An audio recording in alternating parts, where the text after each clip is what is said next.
कथा सुनाने जा रहे हैं कि कैसे एक माँ अपना पूरा जीवन अपने बच्चे को पालने पोसने में लगा दी।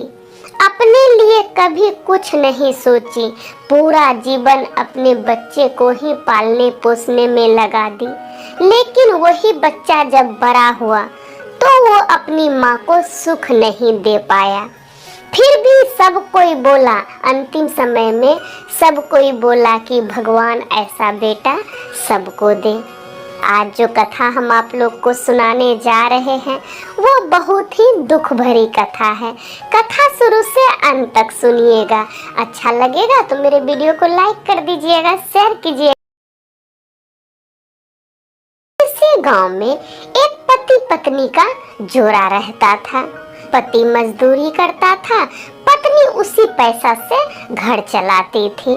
शादी के बहुत साल हो गया था, लेकिन फिर भी दोनों को एक भी संतान नहीं था। संतान पाने के लिए वो सब कुछ करता, जो कोई कुछ भी कहता कि इस डॉक्टर को दिखाओ, इस वैद्य को दिखाओ, यहाँ झड़वाओ, वहाँ फुकवाओ, कुछ भी कहता, दोनों पति पत्नी सब कुछ करता। धीरे धीरे समय बीतता गया। अब देखिए भगवान के कृपा से उसको एक सुंदर लड़का हुआ। बहुत दिन बाद जाके एक बहुत ही सुंदर लड़का हुआ। अब जब लड़का हुआ तो कुछ समय बाद ही उसका पिता मर गया, उसका देहांत हो गया। अब घर का स्थिति तो खराब हो गया, क्योंकि वो तो मजदूर था उसका पिता, जो कमा के लाता था उसी पैसा से घर चलता था। पत्नी तो कुछ करती नहीं थी, तो उसका स्थिति बहुत ही खराब हो गया। अब उसकी माँ क्या करती, उसका तो छोटा बच्चा था, उसका पालन पोषण करना था। तो वो सोची कि मेरा बेटा जब बड़ा होगा तो हमको बहुत सुख देगा। वो मजदूरी करने लगी, अपने बच्चे को पालने के लिए वो मजदूरी करने लगी और अपने बच्चे को पालने लगी। बहुत जगह उसको भगा भी देता था, क्योंकि उसका छोटा बच्चा था।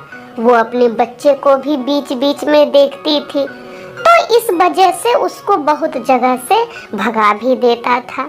धीरे धीरे समय बीतते गया तो वो बर्तन धोने का काम करने लगी, बर्तन धोने लगी, झाड़ू पोछा करने लगी, कपड़ा धोने लगी, किसी के यहाँ जाके काम करने लगी। बर्तन धोने का, कपड़ा धोने का, घर का काम जो होता है वो काम करने लगी और अपने बच्चे को पालने लगी। जब बच्चा स्कूल जाने लायक हुआ तो उसका एडमिशन करवाई स्कूल में। धीरे धीरे बच्चा बड़ा हुआ, कॉलेज जाने लगा।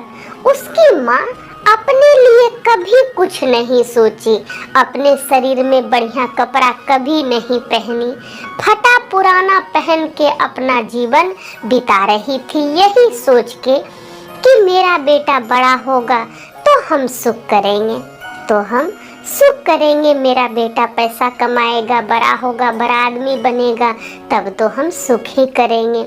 अभी अपने बच्चे को पालते पोसते हैं, सब माता पिता सोचते हैं कि मेरा बेटा आगे बढ़े, मेरा नाम रोशन करे, हमको सुख दे, सब कोई सोचता है। उसी तरह वो भी सोची, अपने लिए कभी कुछ नहीं सोची, जो कुछ भी सोची अपने लड़के के लिए ही वो सोची। लड़का भी पढ़ने में तेज था। जब लड़का बड़ा हुआ, कॉलेज से निकल गया तो उसका नौकरी लग गया। जब बेटा का नौकरी लग गया तो उसकी माँ बहुत खुश हुई कि अब हम सुख करेंगे, बेटा का नौकरी लग गया है। तो वो दूसरे के घर में काम करना छोड़ दी, झाड़ू पोछा जो करती थी वो दूसरे के घर में काम करना छोड़ दी और अपने ही घर में वो करने लगी। फिर वो सोची कि अब अपने लड़का का हम शादी करवा देते हैं, जब बहू आएगी तब हम सुख करेंगे, बेटा बाहर कमाने जाएगा, बहू घर का काम करेगी, पोता पोती जो रहेगा उसके साथ हम खेले कूदेंगे, सब कोई चाहता है।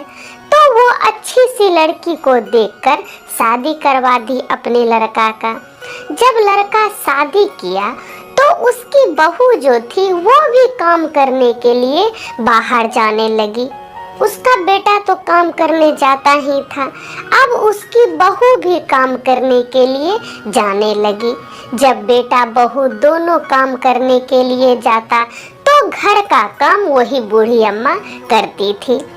अब देखिए फर्क क्या रहा, फर्क सिर्फ इतना रहा कि पहले वो दूसरे के घर में बर्तन धोती थी, दूसरे के घर में कपड़ा धोती थी, झाड़ू पोछा करती थी, अब वो अपने घर में करती है। लेकिन अभी भी वो कर ही रही थी, उसको सुख नहीं मिला। धीरे धीरे समय बीता, उसका एक पोता भी हुआ, उसको एक पोता भी हुआ। पोता को देख के बहुत खुश। और समय बीता, एक बार जो है ठंडा का मौसम जब आया तो बूढ़ी अम्मा खटिया पर बैठकर अपने बेटा का इंतजार कर रही थी। जब उसका बेटा आया तब बूढ़ी अम्मा अपने लड़का से कहती है कि बेटा, ये जो कम्बल हम ओढ़े हैं, ये कम्बल बहुत पुराना हो गया है, बहुत पतला हो गया है, जगह जगह फट गया है, हमको ठंडा बहुत लगता है, सो तुम हमको नया कम्बल ला दो। तब उसका बेटा बोला कि माँ, इस बार तो संभव नहीं है, क्योंकि तुम्हारी बहू का साल पुराना हो गया है। जो चादर है वो साल पुराना हो गया है, चादर पुराना हो गया है, वो तो बाहर भीतर करती है, उसको शॉल दिलाना है। तुम्हारा पोता का जूता फट गया है, स्कूल का जूता फट गया है, उसको जूता दिलाना है, इसलिए इस बार तो संभव नहीं होगा। अगला ठंडा हम तुमको दिलवा देंगे, अभी इसी से काम चला लो। अब बूढ़ी अम्मा अपने बेटे को देखते रह गई और धीरे धीरे उसी कम्बल के अंदर घुस के सो गई। जब सुबह हुआ तो बूढ़ी अम्मा नहीं उठी। तब उसका बेटा और बहू आया कि माँ क्यों नहीं उठी है अभी तक। जब उसका बेटा कम्बल हटा के देखता है तो माँ मर चुकी है, माँ मरी पड़ी है उस खटिया पर। अब उसका बेटा जब देखा कि माँ मर गई है तो पूरे ठाट बाट से अंतिम संस्कार किया, उसका श्राद्ध किया, जो जो पंडित जी बोला सब कुछ दान किया, ब्राह्मण भोज किया, गांव समाज के आदमी को खिलाया। जब उसको इस तरह से करते हुए गांव का आदमी सब देखा तो गांव का आदमी कहने लगा कि भगवान ऐसा बेटा सबको दे, जो इतना ठाट बाट से भोज भात किया, श्राद्ध कर्म किया, मम्मी का श्राद्ध किया इतना ठाट बाट से। तो गांव का सभी आदमी बोला कि भगवान ऐसा बेटा सबको दे। अब आप लोग बताइए, क्या भगवान ऐसा बेटा सबको दे? कलयुग में जब भगवान जी जा रहे थे, सतयुग में भगवान जी आते थे, जो भी भक्त लोग प्रसाद चढ़ाते थे वो भगवान खाते थे, भगवान दर्शन देते थे। जब कलयुग में भगवान जाने लगे तो भक्त पूछे, सतयुग के भक्त पूछे भगवान से कि प्रभु आप चले जाइएगा तो हम कैसे रहेंगे?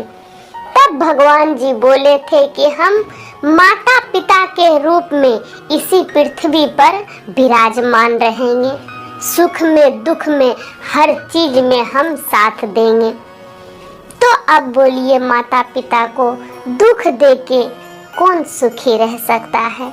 आप कितना भी पूजा पाठ कीजिए, अगर आपके बड़े बुजुर्ग आपसे दुखी हैं तो आपका पूजा पाठ कभी भी सफल